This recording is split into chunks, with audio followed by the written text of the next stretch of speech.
Okay, so I'm going to now derive the diffusion equation in 2 dimensions. Really, the same idea works for higher dimensions. I'm just saying 2 dimensions so I can draw the picture and kind of write things out a little more explicitly. Okay, so we're going to have our function rho. Sorry, I'm going to use black. We have our function rho of xt is the density of a substance. And so the units are going to be something like the amount of substance per area. And here, this should say rho of x, y, t. Okay, and the units are amount of substance per area. So for measuring like dye, maybe it's milliliters of dye per area. If it's heat, it's going to be like thermal energy per area. Okay, and what we're going to do is, if this is the density, then if you look at an arbitrary region here, so omega is going to be a bounded region with omega is bounded connected region. So there's not like 2 pieces of it. Bounded connected with smooth boundary.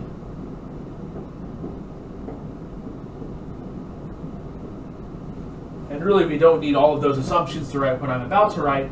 Then the quantity of the substance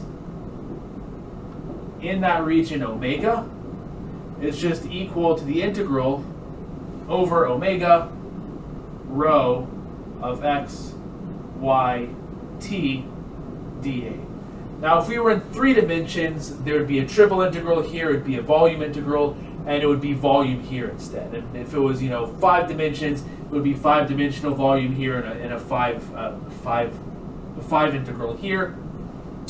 Okay, so if this is true, then the derivative of q with respect to t, similar reasoning that we saw in 1 dimension, omega doesn't depend on t.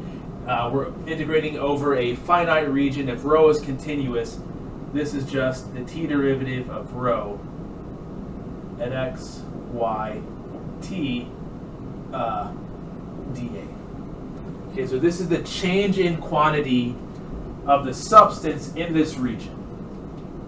For this one particular region. And note that if there's a net increase in substance, this is going to be positive. If there's a net decrease, it's going to be negative. Okay, so now I'm going to introduce the flux density. So the flux density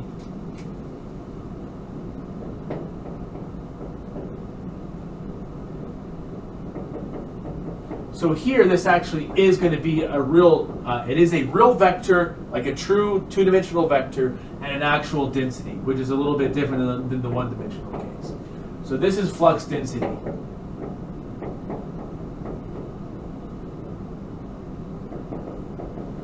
It is the amount of substance flowing per unit time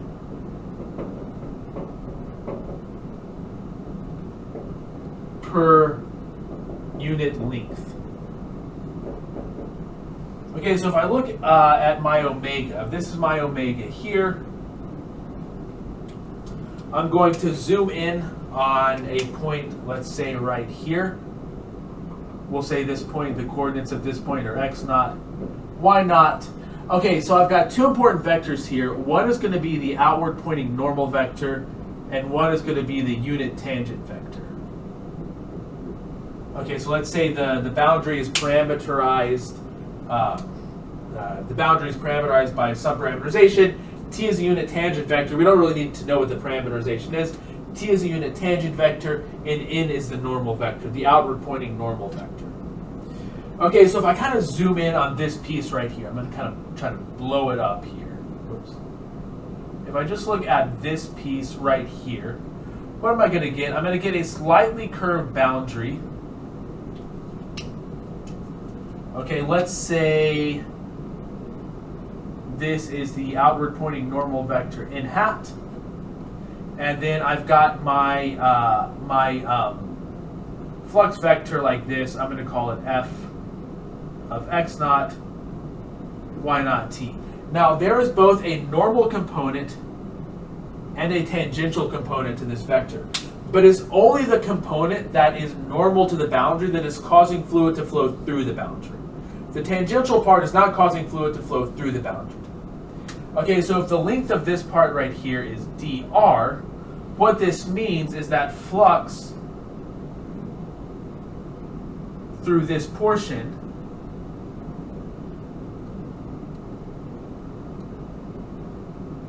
is going to be approximately f dotted with n, because this is the projection, the scalar projection of f onto n. It gives me the component of f in the direction of n, which is the only part that I care about when I want to know about the substance flowing through the boundary, and then times dr, where if r is a parameterization, if r is a parameterization, a counterclockwise parameterization of the boundary, then dr is the approximate length of that right there. Okay, so now what this means, I'm gonna have to erase. Well, okay. What this means then is net flux is going to be equal to the integral around the boundary of the flux dotted with n hat. Okay, this is the net flux. This is the amount flowing out of the region per unit time. It's the amount flowing out of the region per unit time. And by the divergence theorem, this is the integral over omega of the divergence of f. Okay, so now what is the relationship between this quantity and that quantity? Well, this is the amount flowing out. So if the amount, they're both the amount of change, right? This is the amount of change, this is the amount of change. Again, this is a conservation sort of thing. If there's no sources and sinks, the only way that the amount of quantity in omega can change is through the boundary. And this is the net amount flowing out per unit time. So if there is a negative amount flowing out, this is going to be positive, because this measures, if the amount of substance is decreasing, this is going to be the net flux. if the amount is decreasing, this is going to be positive, because this is the net amount flowing out, that is leaving. So if the amount is decreasing, the net flux is going to be positive. So in other words, these two things have like the same magnitude, but they have opposite signs. This is kind of like how much is this is the net change. So if there's a positive amount of change, this will be positive. If there's an increasing amount of substance, this will be positive. This is the net flux out. Okay, so since it's flux out, it's going to have an opposite sign. And so what this tells us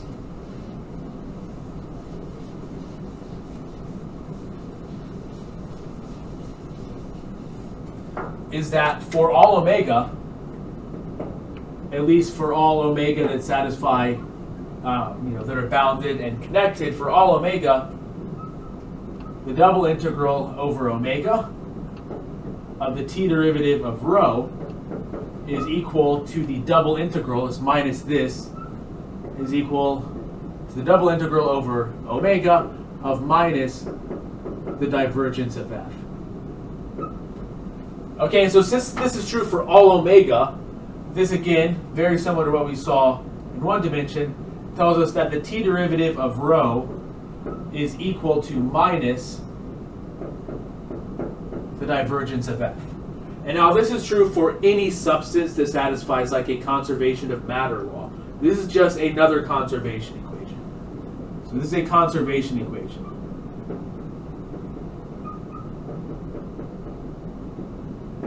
And it's true for anything that conserves its quantity. Any conserved quantity, this is true. Now, in the case of diffusion, if our substance is diffusive,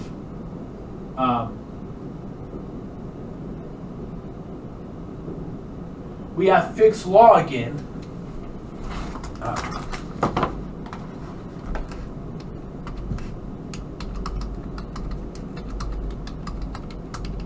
Sorry, my screen just died or went out again. Okay, so if we have a diffusive quantity, Fick's law applies again, and it says that f is equal to some function k of x, minus some positive function k of xy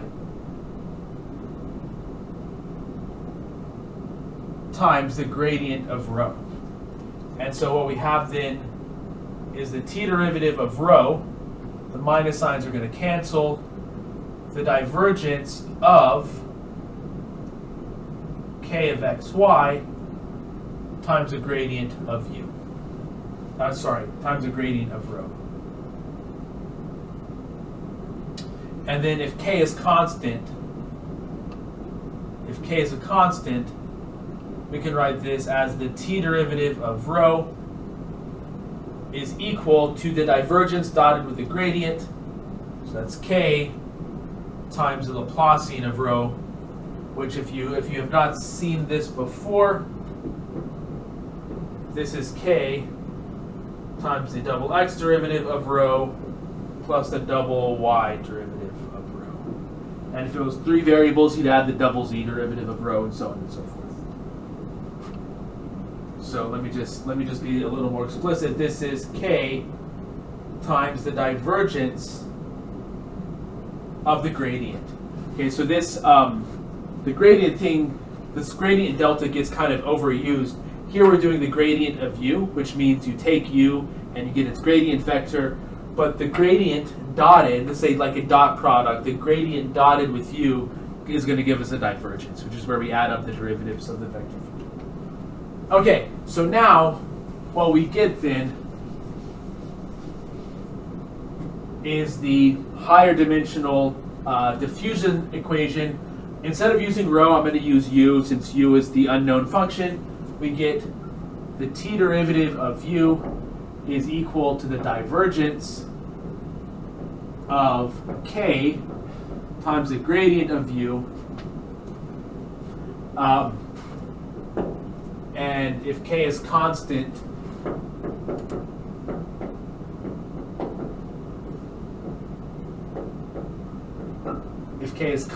this is the t derivative of u is equal to k times, well, let me do this in 2 steps. The gradient, or the divergence of the gradient of u, which is equal to k times the Laplacian of u. Okay, now I just want to point out here, I didn't mention explicitly, here k is actually allowed to be a matrix. So this is a, in 2 dimensions, this is a 2-dimensional vector. This can be a 2x2 matrix. This can be an n-by-n matrix there as well. Okay, that's all that I have for this.